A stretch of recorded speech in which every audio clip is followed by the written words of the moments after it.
లోకం ఎప్పుడు కూడా ముందే ఉంది, త్యాగాలకు ఎప్పుడు కూడా ముందే ఉంది.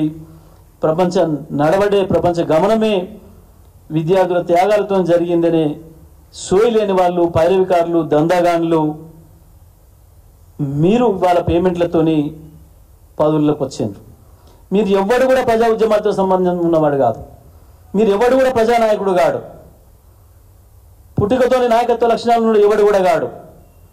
ఈ దందాలు ఆ దందాలు చేసి మీరు చేసిన బ్లాక్ దందాలలో వచ్చిన పైసలతోని పదవులు కొనుక్కొచ్చుకొని, పార్టీల బలహీనతలను ఆసరా చేసుకొని పదవులు కొనుక్కొచ్చుకొని పేమెంట్ల మీద వచ్చిన నాయకులు మీరు విద్యార్థుల్ని పేమెంట్ల మీద పనిచేస్తున్నారు అనే దుర్మార్గమైన మాటలు మాట్లాడుతున్నారు.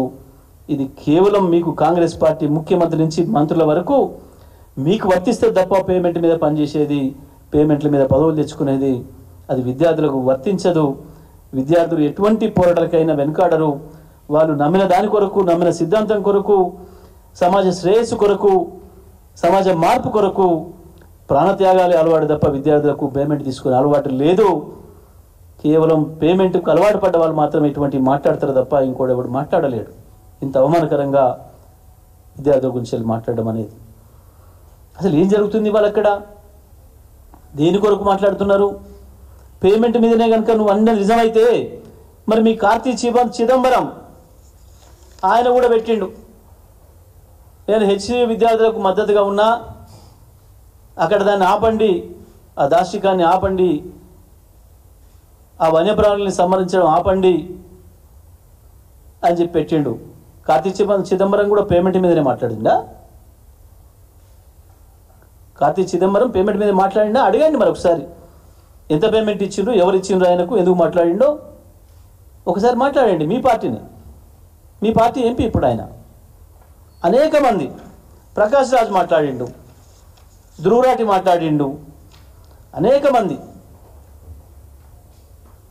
అక్కడ జరుగుతున్న దాష్టికం మీద మనుషులుగా, మానవులుగా, మానవ జాతి మంచిని కోరుకునే వాళ్ళుగా అనేక మంది మాట్లాడుతున్నారు.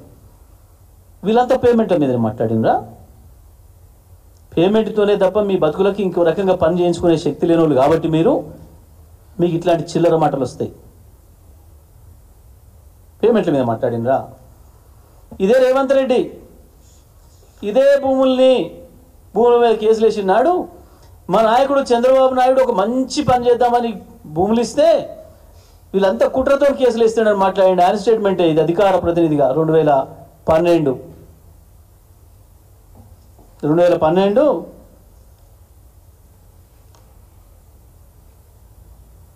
సెప్టెంబర్ 16 నాడు వచ్చింది.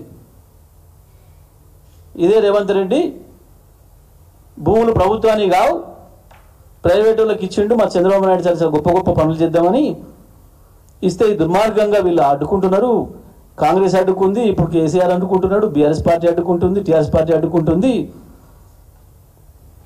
ఏం లేదు, వాళ్ళ గురువు గారు మొదలుపెట్టిపోయిండు, తాబేదారులకు ఇచ్చి సాటుగా గుంజుకునే ముచ్చట గదే పేమెంట్. ఇక పేమెంట్ మీద ఇవ్వాలి, పేమెంట్ తీసుకోవాలి. అదే పని మీద వాళ్ళ గురువుగారు మొదలుపెట్టిండు. గురువుగారితో సాధ్యం కాలేదు కాబట్టి ఇప్పుడు శిష్యుడు పూర్తి చేసే పనిలో ఉన్నాడు. పేమెంట్ ఇచ్చుడు, ఇంకో వైపు నుంచి పేమెంట్ తీసుకున్నాడు. అందుకే వీళ్ళకి ఎప్పుడు అదే గుర్తొస్తుంది. అది తప్ప ఇంకొకటి ఉండదు. పేమెంట్లో యావ తప్ప ఇంకొకటి ఉండదు.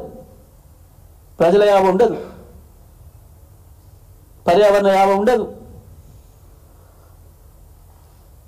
పర్యావరణం గురించి మాట్లాడుతున్నారు. భారతదేశంలో అత్యంత తక్కువ కాలంలో అత్యద్భుతమైన పర్యావరణ నిర్మాణం చేసిన నాయకుడిగా కేసీఆర్కు అనేక రకమైన కితాబులు వచ్చినాయి. హైదరాబాద్ను గ్రీన్ సిటీ ఆఫ్ ఇండియాకు కూడా గుర్తించారు. 7.5% గ్రీన్ కవర్ను అతి తక్కువ కాలంలో తెచ్చిన నాయకుడు కేసీఆర్. కేసీఆర్ ఏమో ఒకవైపు హరితహారం చేసిండు, రేవంత్ రెడ్డి కాంగ్రెస్ ప్రభుత్వం హరిత సంహారం చేస్తూ ఉంది.